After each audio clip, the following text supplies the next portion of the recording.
Olá pessoal, está começando aqui um vídeo aula sobre reformas religiosas. Se você está interessado, continue a assistir o vídeo.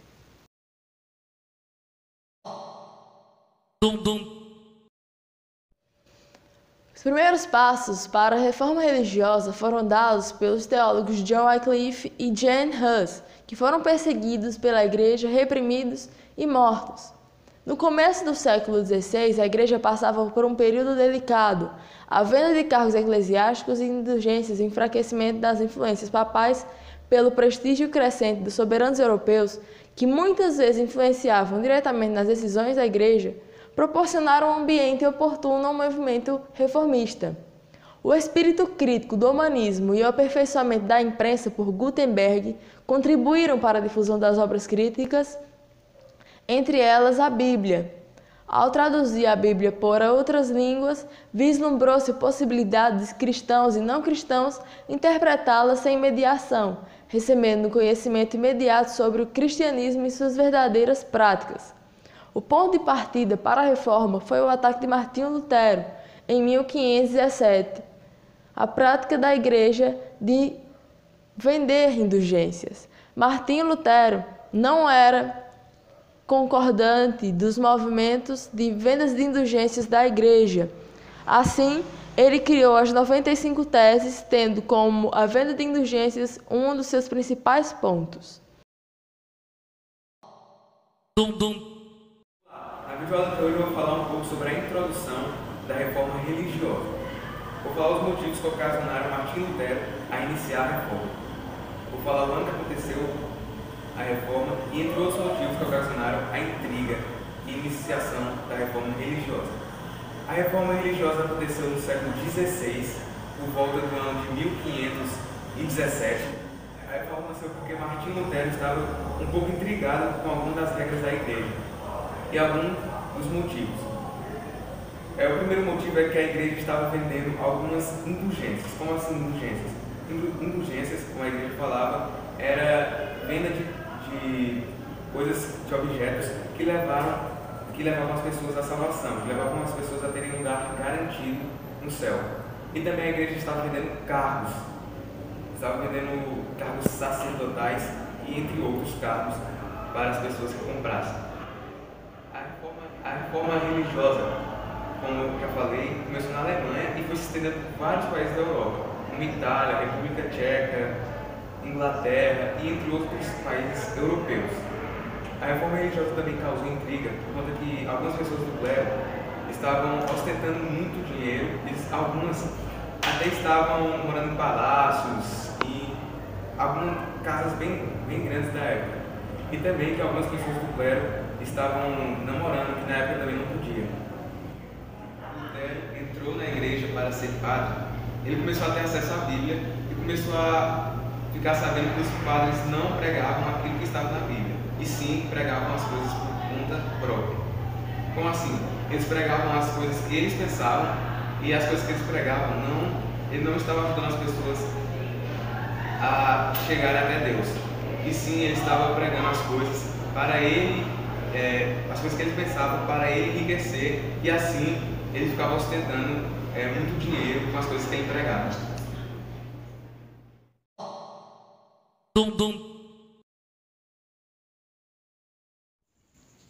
Ao contrário dos primeiros movimentos protestantes que tomaram conta da Europa do século XVI, o anglicanismo surgiu em torno de questões que envolviam diretamente os interesses da monarquia britânica. A monarquia Tudor, que na época controlava o trono inglês, buscava meios para reforçar a autoridade real frente à forte influência das autoridades eclesiásticas. Tal disputa se sustentava principalmente no fato da igreja ter em mãos uma grande extensão de terras sob o seu controle. Na igreja, o rei Henrique VIII teve grande importância na consolidação da reforma religiosa. Henrique VIII e a igreja já tinham uma relação pouco harmoniosa quando, no ano de 1527, o rei inglês exigiu que o Papa anulasse seu casamento com a rainha espanhola Catarina de Aragão. Henrique VIII alegava que sua esposa não teve condições para lhe oferecer um herdeiro forte e saudável que desse continuidade à sua dinastia. o Papa Clemente VII resolveu não atender às súplicas da monarca britânico. Assim, porque o tio de Catarina de Aragão, o rei Carlos V, estava auxiliando a igreja contra o avanço dos luteranos no Sacro Império Romano Germânico. Inconformado com a indiferença papal, Henrique VIII obrigou o parlamento britânico a votar uma série de leis que colocavam a igreja sob o controle do Estado, no ano de 1534. O ato, chamado de Supremacia, criou a Igreja Anglicana. Segundo os ditames da nova igreja,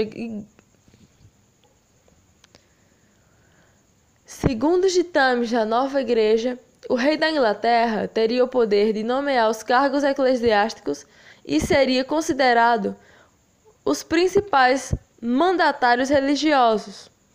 A partir dessa nova medida, Henrique VIII casou-se com a jovem Ana Bolena. Além disso, realizou a expropriação e a venda dos feudos pertencentes aos clérigos católicos. Essa medida fez com que os nobres, fazendeiros e a burguesia mercantil passassem a exercer maior influência política.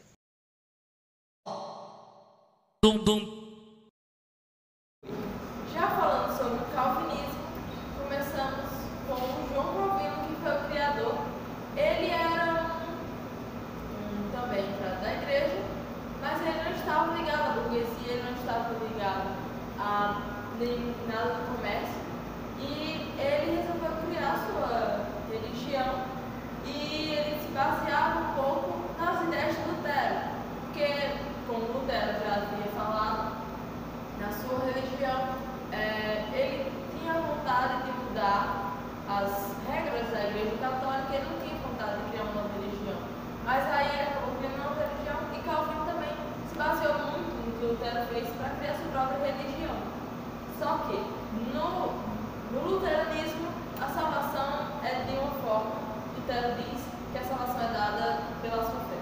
Já Calvino diz que Deus já sabe se você vai para o inferno ou se você vai ser salvo. Então ele dizia que você tem uma predestinação. Você tem uma predestinação para ir para o inferno ou para ser salvo por Deus. Mas acontece também, ele dizia também, as ideias de Calvino diziam que se você nascesse em uma família pobre, mas que você, no seu trabalho, você conseguisse se sair bem, se você conseguisse, com o seu trabalho, adquirir riquezas, porque Deus ia te proporcionar isso, é um sinal divino de que você vai para o céu. Deus está lhe escolhendo para ir para o céu, pois Deus está dando um sinal para você de que Ele está te abençoando com o teu trabalho, com o seu força de trabalho, você está sendo abençoado por Deus. Essas ideias foram muito bem aceitas pelos burgueses, porque os burgueses, os comerciantes e os vendedores em geral, que estavam enriquecendo na época, a igreja a igreja católica não era muito a favor da salvação. A partir disso, eles vendiam indulgências para que você comprasse o seu lugar no céu. E também diziam que os pobres seriam salvos. Então, com essas ideias de trabalho e de riqueza que João Calvino deu para a sociedade com os seus pensamentos, os burgueses aceitaram isso muito bem. E aí eles começaram a entrar para a religião. Na Inglaterra eram os puritanos.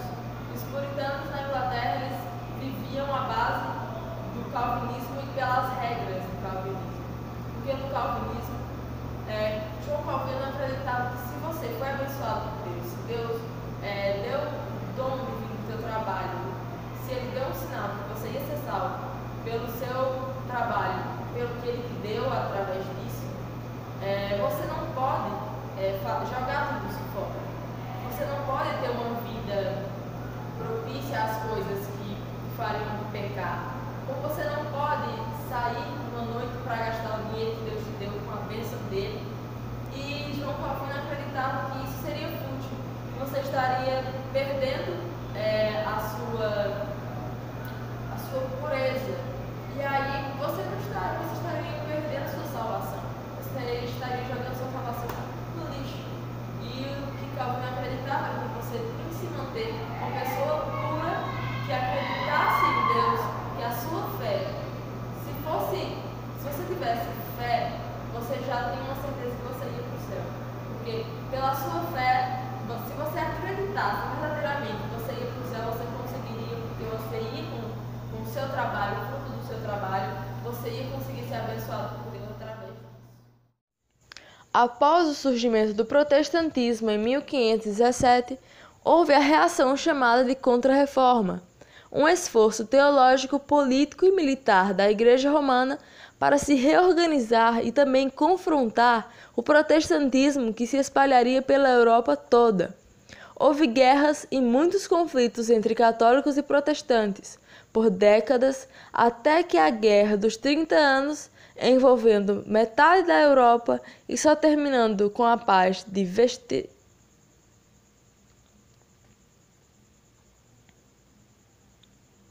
Houve guerras e muitos conflitos entre católicos e protestantes, por décadas, até com a Guerra dos 30 Anos, envolvendo metade da Europa, e só terminando com a Paz de Westfália em 1648, que encerrou o período da Reforma e demarcou os territórios de fronteiras políticas e religiosas das duas vertentes do cristianismo.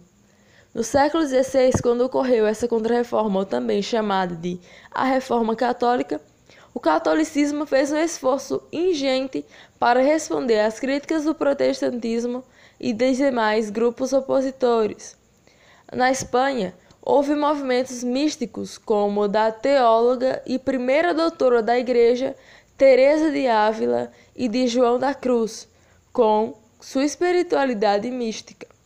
Com Inácio de Loyola, deu-se a criação da Companhia de Jesus, os jesuítas, que objetivava expandir e fortalecer. Com Inácio de Loyola, deu-se a criação da Companhia de Jesus, os jesuítas, que objetivava expandir e fortalecer o catolicismo e suplantar o protestantismo. Deste modo, as ordens franciscana, dominicana e jesuíta foram muito importantes para a reação católica e realizaram grandes obras missionárias nesse período no Oriente e nas Américas. A Contra-Reforma ficou marcada pela realização do Concílio de Trento entre 1400. A Contra-Reforma ficou marcada pela realização do Concílio de Trento entre 1400.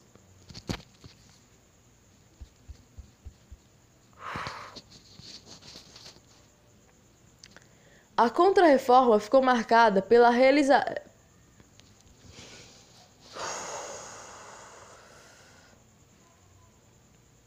A Contra-Reforma ficou marcada pela realização do Concílio de Trento entre 1545 e 1563, com algumas séries de sessões e que foi muito eficaz para a Reforma Católica. Seus efeitos foram violentos e determinantes para a rejeição explícita ao protestantismo, a oficialização do tomismo de São Tomás de Aquino e da Vulgata, versão latina da Bíblia, a condenação de livros apócrifos ou deuterocanônicos, a divulgação de uma lista de livros proibidos ou Index Librorum Prohibitorum de a Inquisição.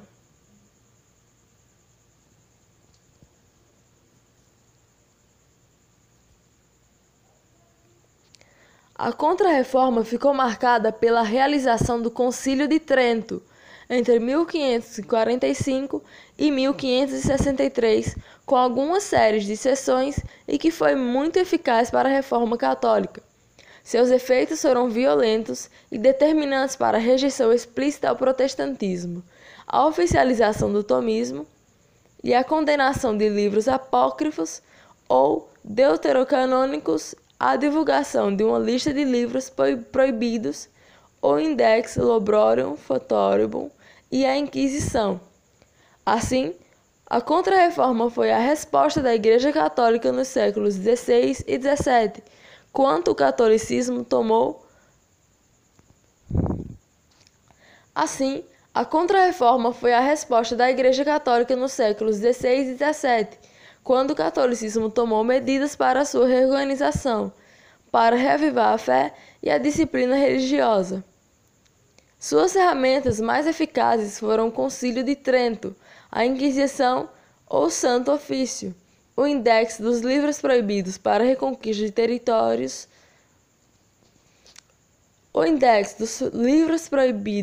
a Reconquista de Territórios, que o catolicismo havia perdido para os protestantes.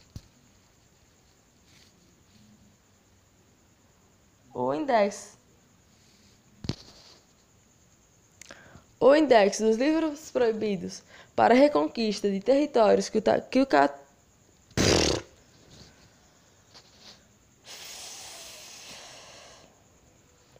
O Index dos Livros Proibidos para a Reconquista de Territórios que o catolicismo havia perdido para os protestantes.